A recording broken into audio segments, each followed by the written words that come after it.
ప్రభుత్వ ఉద్యోగం అంటేనే ఒక భరోసా అనేది చాలా మంది భావన. పదవీ విరమణ తర్వాత ప్రభుత్వం నుంచి వచ్చే డబ్బులతో మిగిలిన జీవితాన్ని ఆనందంగా గడపాలని చాలా మంది ప్రభుత్వ ఉద్యోగులు అనుకుంటారు.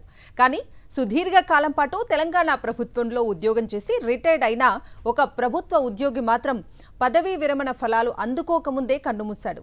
రిటైర్మెంట్ బెనిఫిట్స్ కోసం చెప్పులు అరిగేలా తిరిగినా డబ్బులు రాకపోవడంతో బ్రెయిన్ స్ట్రోక్తో మరణించడం కంటతడి పెట్టిస్తోంది. తెలంగాణలో పదవి విరమణ పొందిన ప్రభుత్వ ఉద్యోగులు అష్ట కష్టాలు పడుతున్నారు.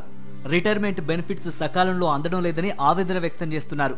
సిద్దిపేట జిల్లా మద్దూరు మండలం సలాకపూర్ గ్రామానికి చెందిన బాలగుని లక్ష్మణ్ కుమార్ ఉద్యోగం రీత్యా 1992లో హన్మకొండకు షిఫ్ట్ అయ్యాడు. వరంగల్ జిల్లా పైడిపల్లి గ్రామంలో జెడ్పీహెచ్ఎస్ పాఠశాలలో జూనియర్ అసిస్టెంట్ గా పనిచేసేవాడు. లక్ష్మణ్ కుమార్ కు భార్య, కూతురు, ఓ కుమారుడు ఉన్నారు. లక్ష్మణ్ కుమార్ కుమారుడు భగత్ మానసిక దివ్యాంగుడు కావడంతో చాలా ఖర్చు పెట్టి ప్రైవేటు ఆసుపత్రుల్లో వైద్యం చేయించేవాడు. చనిపోయిన వ్యక్తి మాకు పెద్దనాన్న అవుతారు. ఆయనకు ఒక పాప, ఒక బాబు చిన్నప్పటి నుంచి మెంటల్లీ రిటార్డెడ్. ఆయనకు అసలు చిన్నప్పటి నుంచి చాలా హెల్త్ పరంగా చాలా ఖర్చు పెట్టారు. వాళ్ళు అసలు ఒక్క రూపాయి కూడా కష్టపడి సంపాదించిన డబ్బులన్నీ బాబుకే పెట్టి ఒక గుంట భూమి కూడా కొనుక్కోకుండా అంతా బాబుకే ఖర్చు అయిపోయింది. ఇప్పుడే ఈ ఇయర్ మొన్న రిటైర్ అయ్యారు. రిటైర్ అయిన ముందు నుంచి కొన్ని డబ్బులు స్లోగానే వచ్చాయి. ఇప్పుడు కూడా ఇంకా రిటైర్ అయిన బెనిఫిట్స్ అవేమి రాలేదు. 2025 ఫిబ్రవరి 28న ఉద్యోగ విరమణ పొందిన లక్ష్మణ్ కుమార్ అందరూ ప్రభుత్వ ఉద్యోగుల మాదిరిగానే రిటైర్మెంట్ బెనిఫిట్ 30 లక్షలు రాగానే తనకున్న అప్పులు తీర్చుకొని ప్రశాంతమైన జీవితాన్ని గడుపుదామని అనుకున్నాడు. కానీ పదవి విరమణ పొంది నెలలు గడుస్తూ ఉన్నా తన రిటైర్మెంట్ బెనిఫిట్ మాత్రం చేతికి అందలేదు. ప్రభుత్వ ఆఫీసుల చుట్టూ చెప్పులు అరిగేలా తిరిగినా ఫలితం లేకుండా పోయింది. కుటుంబ ఆర్థిక పరిస్థితి మరింత దిగజారింది. దీంతో తీవ్ర మనస్తాపానికి గురైన లక్ష్మణ్ కుమార్ కు బ్రెయిన్ స్ట్రోక్ వచ్చింది.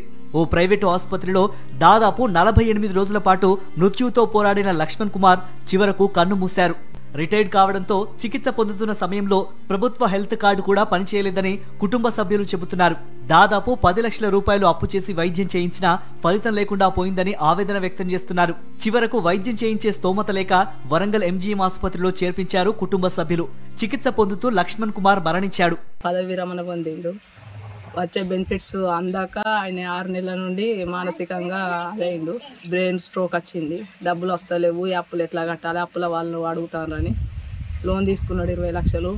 అవి నెలకు అవి కట్ అవుతాయి. ఇప్పుడు తినడానికి తిండి కూడా లేవు, ఉండడానికి ఇల్లు లేదు, ఎక్కడ గుంట భూమి లేదు.